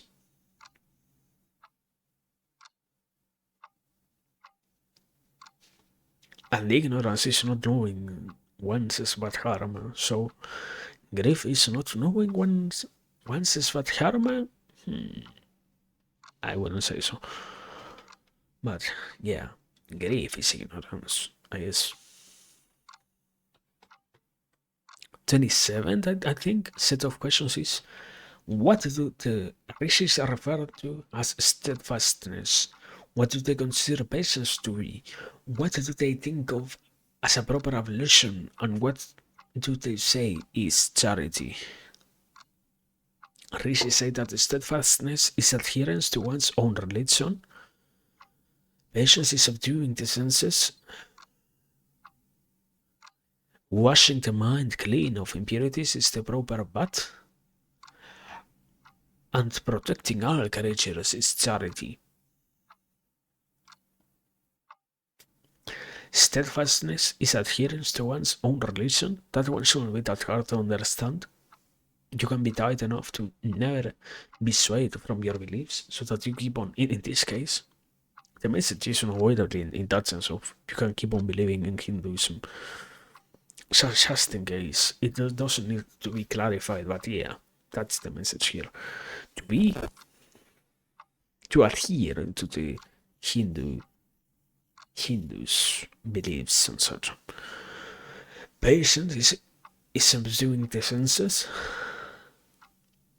because a sensible person is moved by such senses, so you become impatient. Washing the mind clean of impurities is the proper bath, because until then you are still unclean, even if just in thought. And protecting all creatures is charity. We have already talked about that. The truly charitable person is the one who can wish for the well-being of all creatures. Tracing back into that, this one. Protecting all creatures is charity, therefore. So yeah. 28th set of questions is, what is a learned man? Who is an atheist? Who is an ignorant man? What is desire, and where does it spring from? And what is envy? He that knows his dharma is learned. He that is ignorant is an atheist, and the atheist is ignorant too. Desire springs from possessions, and envy is nothing but grief.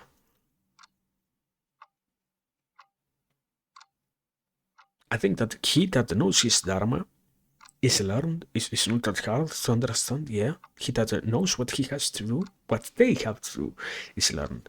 He that is ignorant is an atheist, and the atheist is ignorant too. Ignorance, therefore, is equal to the incapacity to follow the word of God, yeah. Desire springs from possessions. That's why it's necessary to not have a worldly attachment, to not desire things. Envy is nothing but grief, and envy is And no, grief is ignorance. Have already said before, so yeah. 29th set of questions is what is pride, what is hypocrisy? Hypocrisy. What is the grace of the gods and what is wickedness? Stolid ignorance is pride. Hypocrisy is to wave the banner of religion. The grace of the gods is the fruit of one's charity. And wickedness is speaking ill of others.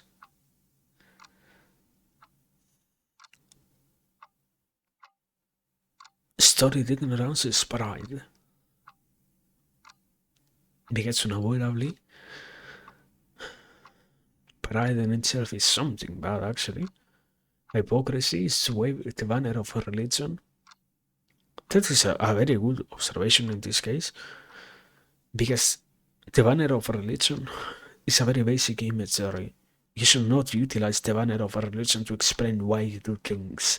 You should not be a hypocrite to need to show that you are following your religion. Your actions should be what demonstrates that. You should not need to say that you are following X religion. And because the moment in which you do so, you are unavoidably being a hypocrite. That's the concept here. The grace of the gods is the fruit of one's charity. More than anything else, yeah. The boons granted by the gods themselves. And wickedness is speaking ill of others. Yeah. I, I don't think I need to explain that one. Before continuing, let me take a candy also. Eat, not take. Or well, I mean, the same thing actually, but yeah, let me do it. Give me a second.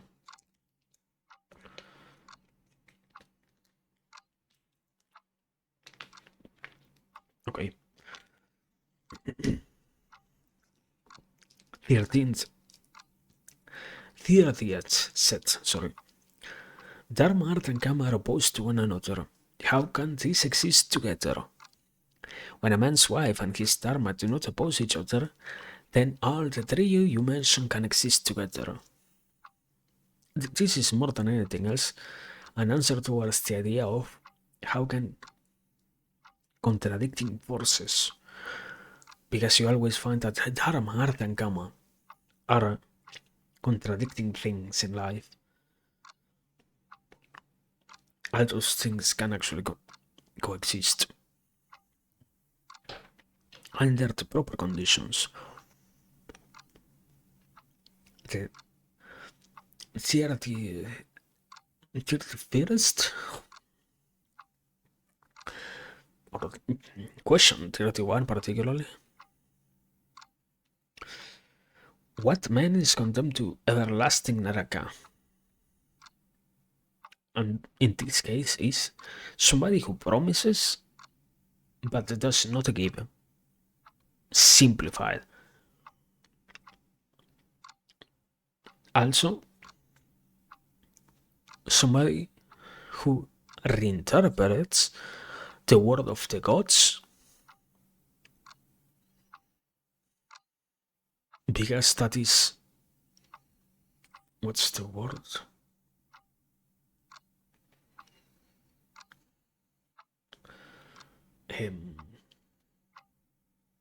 But basically that's sinning, so yeah. And somebody who could but does not give away anything is also condemned to hell. Yeah, just in case. Everlasting naraka is an endless existence in hell. That's what that means. 30th question? No, 32nd question is how does a person become a Brahmana? By birth, by conduct, by learning, or by study? And the answer is simple enough.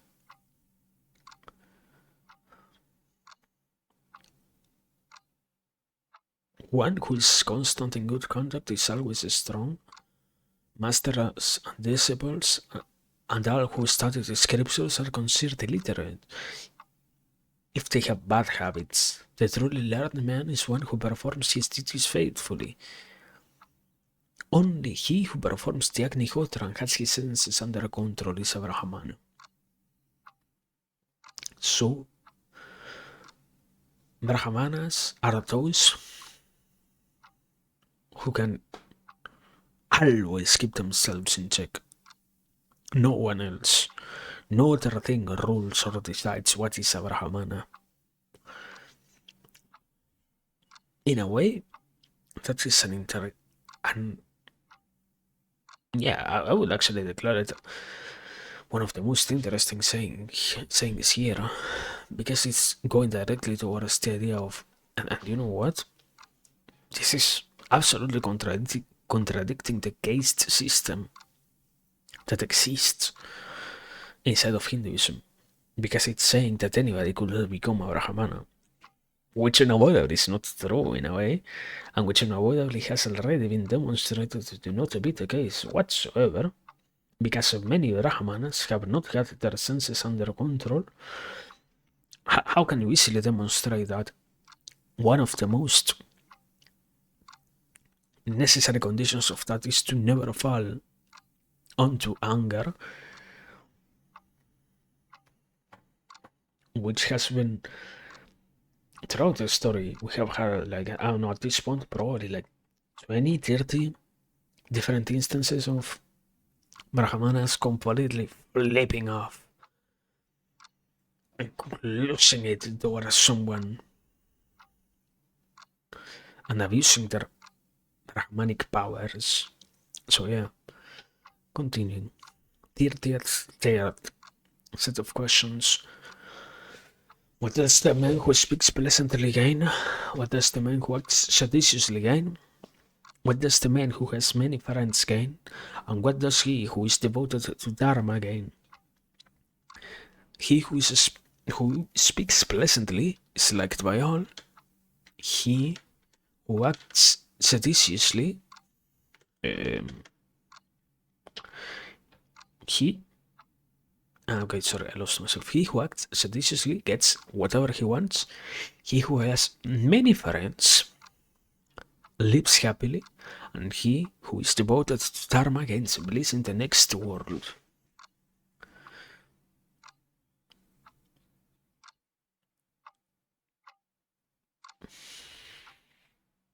I don't think I need to explain any of those. Thank you. 30th fourth set of questions. Who is truly happy? What is most wonderful? What is the path? And what are the perennial tidings? A man who cooks in his own house during the 5th or the 6th part of the day with few vegetables, who is not in debt and who does not leave home, is truly happy. Day after day, countless creatures go to Yamaloka, yet those that remain behind believe they are immortal. What can be more wonderful than this? Argument never to any certain conclusion. These routes are all different. There is no rishi whose opinion everybody accepts. The truth about the Dharma is hidden in caves. Therefore, that is the path that the great have taken. This world, full of ignorance, is like a boat. The sun is fire, the days and nights are fuel, the months and the seasons make up the wooden ladle. Time is the cook that steers all creatures in that boat. These are unchasing tidings. In a way, the first part of who is truly happy, based on what I understand, is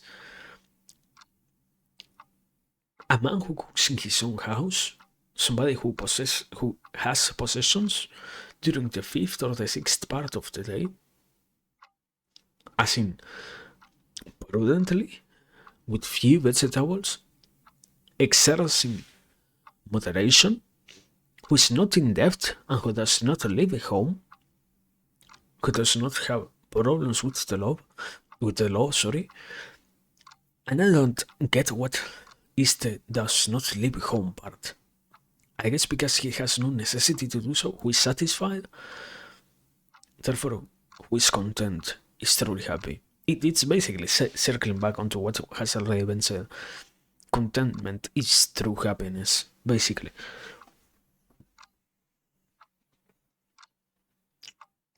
Also, what is most wonderful to live every single day? Simplified idea of day after day, countless creatures go to Yamaloka, yet those that remain behind believe they are immortal. What can be more wonderful than this? So yeah, to live another day is the most wonderful thing. What is the path? There are two things here. The routes are all different. Arguments never to any certain conclusion. There is no rishi whose opinion everybody accepts. The truth about Dharma is hidden in caves. Therefore, that is the path that the great have taken. The truth can only be discovered inside. There is no truth out there. Only through introspection one can get to the truth, or the truth. And that is the path, therefore, yeah. And the unchanging tidings is the never-ending loop of existence. The passage of time, basically. 35th set of questions is: who is truly a man, and what man truly possesses every kind of wealth?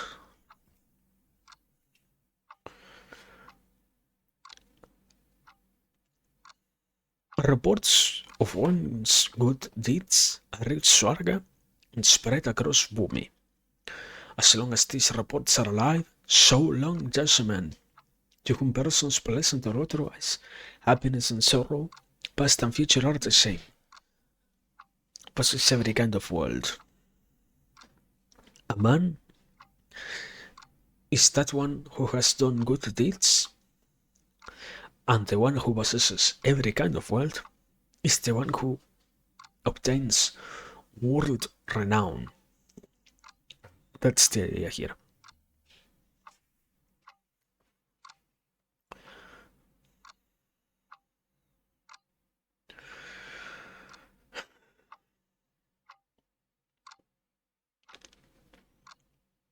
I think,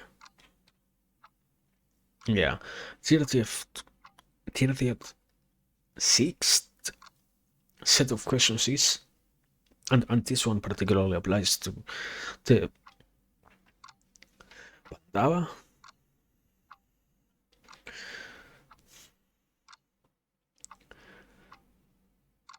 Why does this guy wish to give life to half a brother? How can he forsake Bhima for Nakula? Why does he actually ask for Nakula's life? Why does he sacrifice Arjuna, whom all the Pandavas idolize, for Nakula's sake? And simplifying this last paragraph, because Dharma ordains that he should actually prioritize Nakula over anyone else. No, not particularly Nakula. I think there is a caveat inside of this, and that is that we are actually assuming that Nakula is the only correct one. He has two brothers from different mother, if I don't misunderstand. So yeah, any of the two are the correct choice in this case, but yeah. And the conclusion is, since you consider non-violence to be more important than Dart and Gamma, you get to be rewarded. Divinely rewarded. And now, that finally concludes Canto 311 analysis. That took a little bit, so yeah. Um, wow, good enough. Moving on.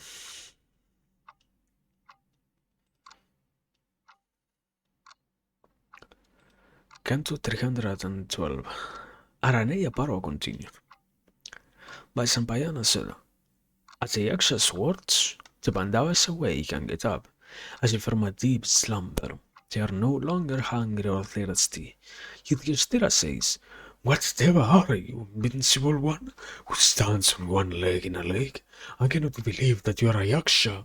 Are you a chief of the Vasus or of the Rudras, or the lord of the Maruts, or are you the lord of the Devas, the wielder of the Vagra?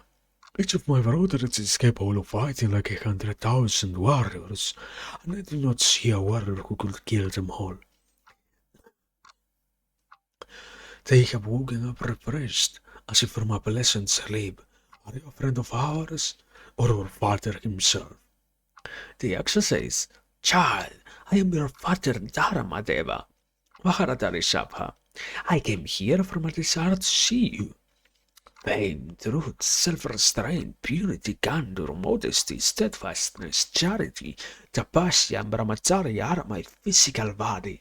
Non-violence, impartiality, peace, penance, sanctity, and freedom from malice are the doors through which I can be reached. You're always dear to me.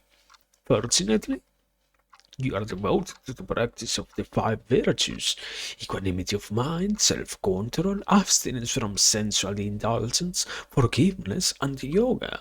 Fortunately, too, you have conquered the afflictions of anger, tears, sorrow, delusion, decrepitude, and death. Of the six, the first two manifest themselves in the first part of life, the second two in the middle, and the last two at the end, in order to send men to the next world. I bless you, my son. I am Dharma, the Lord of Justice. I came here to test you, and I am pleased to see your spirit of compassion. Anagha, I will grant you boons. Raharahan, ask what you wish for, and I will grant it. Those that are devoted to me never suffer. Yudhishthira says, Adira carried away Avrahamanas farastik. So the first boon I ask is that Avrahamanas worship of Agni is not interrupted. The Yaksha says, Kutiputra, it was I in the form of Adira who carried away the Avrahamanas farastik to test you. Tadadeva says, I grant you the boon you ask, and I bless you again. Godlike, ask for another boon. Yudhishthira says, we have spent the past 12 years in jungles and are now in the 13th year of our exile. Grant that no one will recognize us wherever we choose to spend this year. The Deva says, I'm off the screen, my mistake. I grant this boon. Under a certain condition, whose strength is strong, he says, Maharata, I grant that even if you range out the earth in your own forms, none in the three worlds shall recognize you. You perpetuators of the Guru line, by my grace, you will spend this 13th year disguised and unrecognized in Virata's kingdom. You will all be able, at will, to assume any form you like. Now give the Brahmanas his fire stick. It was only to test you that I carried them away as a deer. Noble Yudhishthira, ask for another boon of your choice, and I will give it to you. I have not had my fill of giving you boons. The third boon that is great and incomparable. Rahan, you are my son, and Bindura is an amsa of me. Yudhishthira says, Eternal Devadeva, it is enough that I have seen you in your physical form. Father, I will gladly accept whatever boon you give me. May I always conquer greed, folly, and anger, and may my mind be always devoted to Dana, Satya, and Tapasya. Dharmadeva says, Pandava, you are naturally endowed with these qualities because your Dharma embodied. However, since you ask, I give you what you ask for. With these words, Dharma, on whom all the worlds meditate, vanishes. The noble Pandavas are united with each other after their blumbless sleep. No longer tired, the Kshatriyas return to the asrama and restore his fire sticks to the Brahmana. The man who listens to this great and famous ancient story of how the Pandavas are revived and of the meeting of father and son earns perfect tranquility of mind. And he gets sons and grandsons, as well as a long life of more than 100 years. The mind of the man who takes this story to heart never delights in that harm, in discord among friends, in theft, in taking other men's wives, or in evil thoughts. And that's Canto 312, and this is probably Araneya Parva. I am pretty sure. No? It isn't? Ah, okay. We have to finish this then. Okay. Canto 313. Araneya Parva continued. Vasampayan said, in obedience to Dharma's bidding to spend their 13th year, the one of Agnatavasa, in disguise, the Pandavas, observant of vows and with true just restraint, sit with learned Munis who, out of love, shared their exile in the forest, with their hands joined in reverence. They speak to the Tapasvins to have their blessings to spend the 13th year in this way. They say, you all know that the sons of Dharadrashtra deceitfully deprived us of our kingdom and wronged us in many other ways. We have passed 12 years of privation in the forest. The 13th year, which we have to spend undiscovered, still remains. We ask your permission to spend this year in hiding. If they discover us, Suyadhana, Karna, and Suvala's Valson will make our friends and our people pay dearly. So we must part ways here, O adored Vikas, for when our Ahnatavas ends, must we not establish ourselves in our own kingdom again? That pure-hearted son of Dharma is overwhelmed with grief at the thought of parting from the loyal Brahmanas and, breaking into loud sobs, he faints. The Brahmanas and his brothers revive him and try to cheer him. Then Damya says with some gravity, Rahan, you are learned, capable of withstanding great privation, firm in promise, and of subdued senses. Men like you do not crumble in the face of misfortune. The very devils have wandered worlds in disguise so they might prevail over their enemies. Indra lived disguised in the Giriprasthasasarama in the Nishada kingdom and achieved his goal. Before he was born from Aditi, Vishnu spent a long time disguised as Hayagriva, the horse-headed, in order to vanquish the Daityas. You know that he disguised himself as a dwarf and deprived Mahabharata of his kingdom.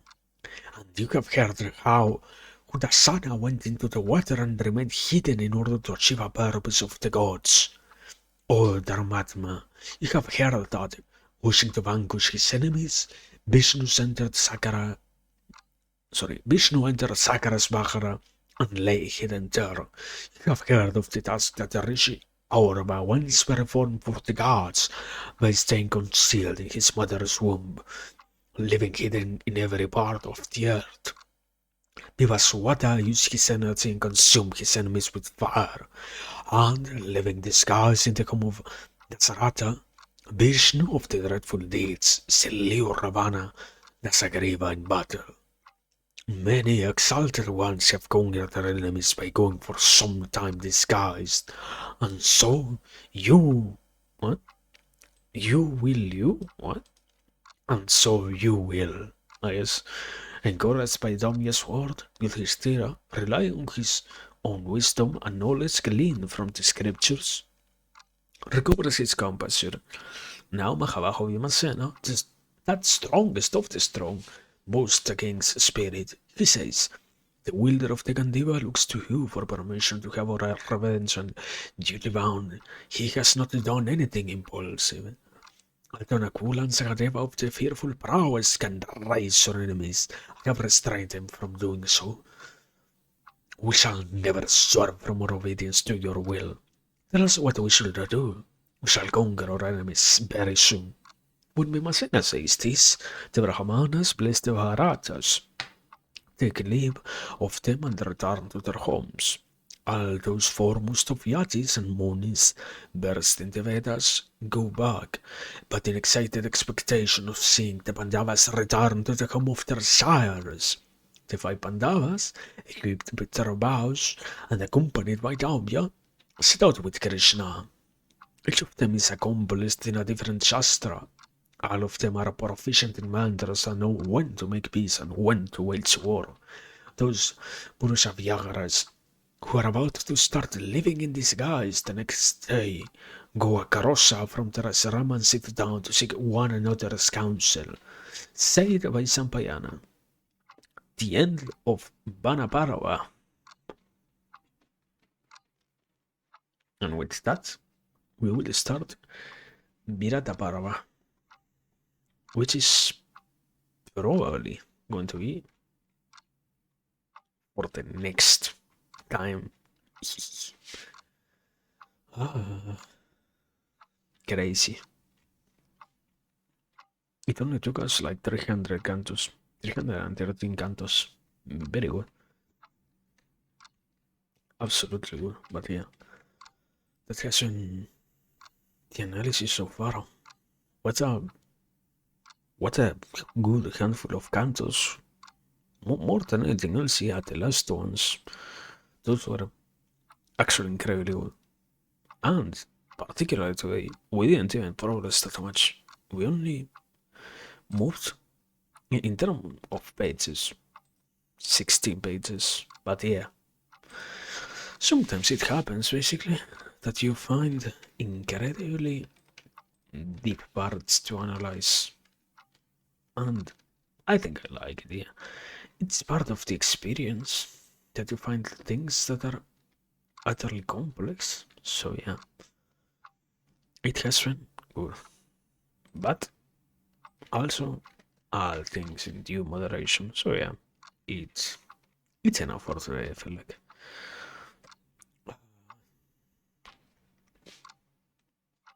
And yeah, I don't know, not much more to actually add. I am happy and I am fulfilled. So that's it for today so far. No, nothing else to say. Have, have a very good day. Thank you for everything. It has been a very nice session. Yeah. Yes, next time probably. I don't even know when. Probably tomorrow if everything goes well. But yeah, as always, thanks for the time, for the patience, for the interest, for everything. It has been very good. Yeah, whenever we can, we're getting back here. And even if we don't, still thanks for everything. Take care and have a very good night. Please, as always, be happy, be responsible, do your part. And yeah, see you next time. Also, encoding overloaded? What?